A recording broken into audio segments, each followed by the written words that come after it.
Shalom jemaat yang diberkati oleh Tuhan, selamat malam. Pada saat ini kita akan membaca dan merenungkan firman Tuhan. Namun sebelum itu, mari kita satukan hati dan pikiran kita mohon tuntunan Roh Kudus. Kita berdoa. Tuhan Allah Bapa yang bertahta dalam kerajaan sorga, puji dan syukur tak putus-putusnya kami haturkan kehadirat-Mu yang kudus. Kami bersyukur kepada-Mu ya Tuhan untuk penyertaan Tuhan di sepanjang kehidupan kami dari pagi sampai pada saat ini. Kami bersyukur kepada-Mu ya Tuhan, jikalau pada saat ini Tuhan memberikan kami kesempatan untuk memuji dan memuliakan nama-Mu, bahkan terlebih lagi kami akan membaca dan merenungkan firman-Mu. Bapa di sorga, di dalam kami bersama-sama membaca dan merenungkan firman-Mu, kami mohon Engkau senantiasa menuntun kami dengan kuasa Roh-Mu yang kudus, baik hati dan pikiran kami, agar ketika kami membaca dan merenungkan firman-Mu, kami dapat memahami, mengerti, bahkan Tuhan memampukan kami untuk melakukan firman itu di dalam kehidupan kami. Berfirmanlah ya Tuhan, karena kami siap mendengarkan. Di dalam nama Yesus Kristus kami berdoa. Amin. Bapak, Ibu, dan Saudara yang diberkati oleh Tuhan, pembacaan firman Tuhan pada ibadah saat ini dibaca dari kitab Nehemia pasal 9 ayat 20 sampai dengan 21. Kita buka Alkitab kita, kitab Nehemia pasalnya yang ke-9 ayat 20 sampai dengan 21. Jika kita sudah mendapatkannya, mari kita membacanya secara bersama-sama. Nehemia pasal 9 ayat 20 sampai dengan 21 demikian. Dan Engkau memberikan kepada mereka Roh-Mu yang baik untuk mengajar mereka. Juga mana-Mu tidak Kau tahan dari mulut mereka, dan Engkau memberikan air kepada mereka untuk melepaskan dahaga.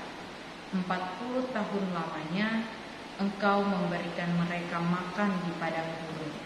Mereka tidak berkekurangan, pakaian mereka tidak rusak, dan kaki mereka tidak bengkak. Demikianlah pembacaan firman Tuhan. Terpujilah Kristus. Haleluya.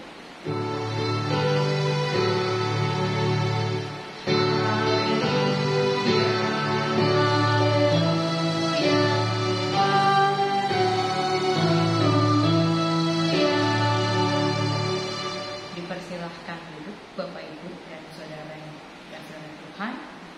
Bapak Ibu dan Saudara yang diberkati oleh Tuhan, Shalom.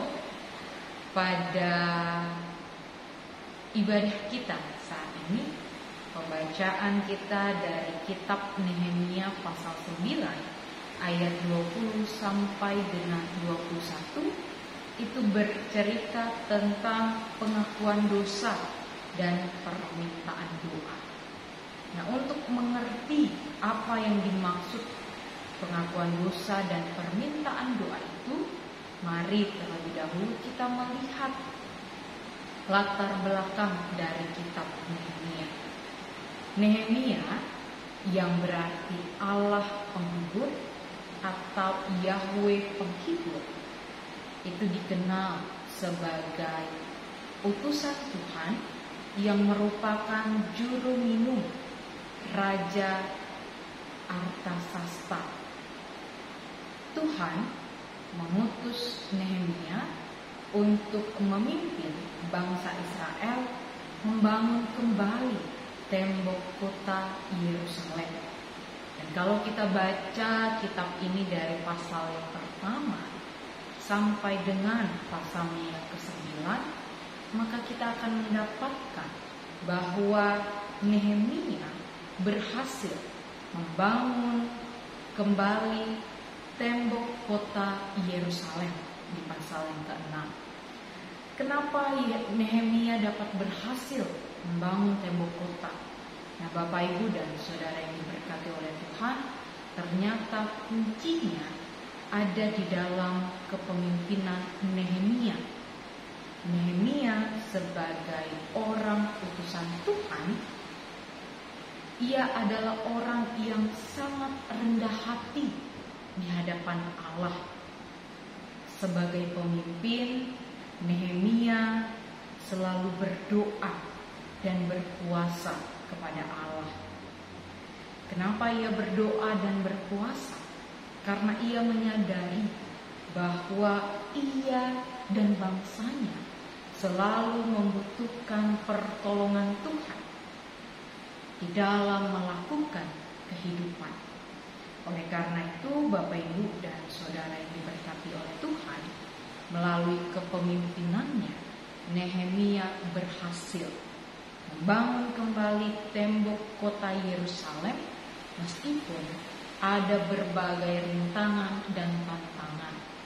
Dan setelah Nehemia berhasil membangun kembali tembok kota Yerusalem, Bapak, Ibu, Nehemia menyadari bahwa ia diutus oleh Tuhan bukan hanya membangun kota atau tembok Yerusalem, tetapi ia diutus Tuhan juga untuk memperbaharui hidup spiritual bangsa Israel pada saat itu, di mana Nehemia melihat bahwa sejak zaman Esra sampai dengan zaman Nehemia, bangsa Israel di dalam kehidupannya selalu berbuat dosa yang mengecewakan hati Tuhan.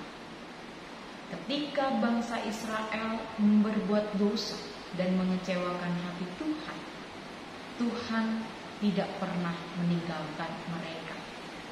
Tuhan tetap mengasihi bangsa Israel, sehingga di tengah-tengah kesusahan yang dialami oleh bangsa Israel, Tuhan selalu menolong bangsa Israel, mengutus nabinya untuk menolong bangsa Israel. Oleh karena itu, Nehemia yang menyadari hal tersebut, ia pun mau memperbaharui hidup spiritual bangsa Israel dengan mengajak mereka melakukan pengakuan dosa kepada Tuhan.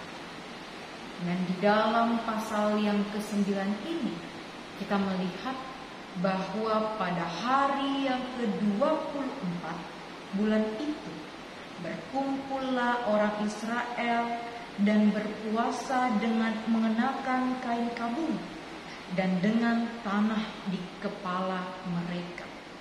Bangsa Israel melakukan pengakuan dosa dengan mengenakan kain kabung yang menjadi simbol penyesalan mereka.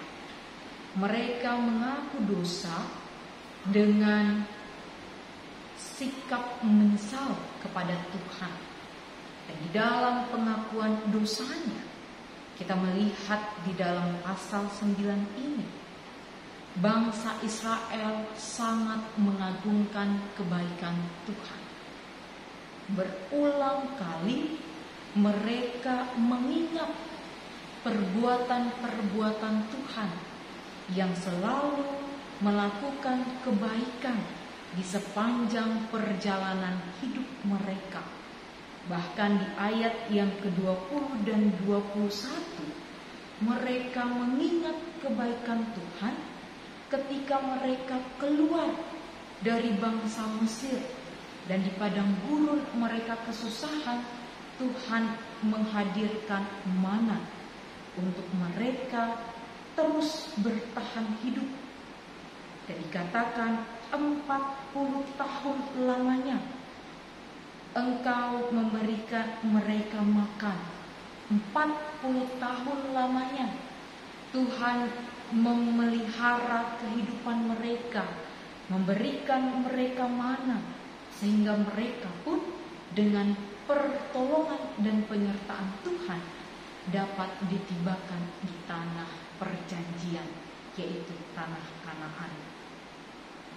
Oleh karena itu, Bapak, Ibu, dan saudara yang diberkati oleh Tuhan, pengagungan atas kebaikan dan kuasa Tuhan dalam pengakuan dosa bangsa Israel ini memiliki makna yang sangat dalam, di mana mereka menyadari bahwa mereka tidak dapat hidup jika tidak ada pertolongan daripada Tuhan.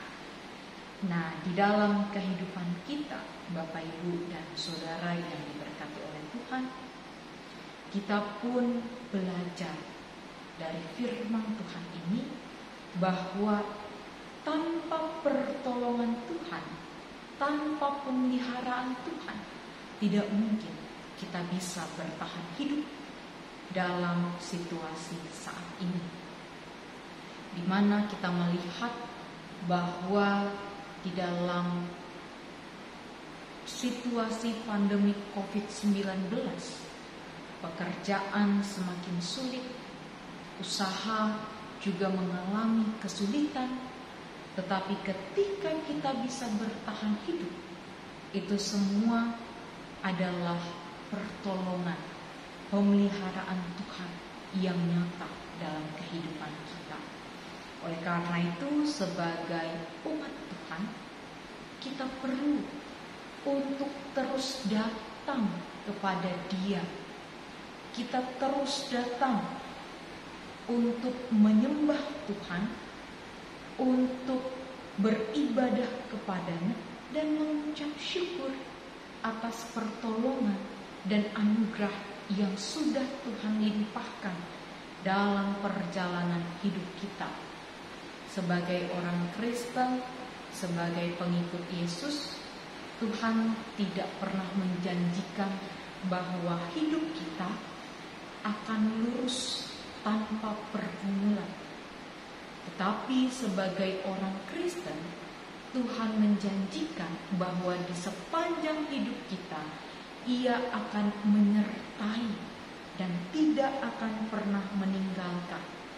Oleh karena itu, sebagai umat Tuhan yang disertai dan tidak pernah ditinggalkan oleh Tuhan, mari kita berikan waktu kita untuk datang menyembah Dia, beribadah kepadanya, dan mengagungkan semua perbuatan baik yang sudah Tuhan lakukan dalam kehidupan kita.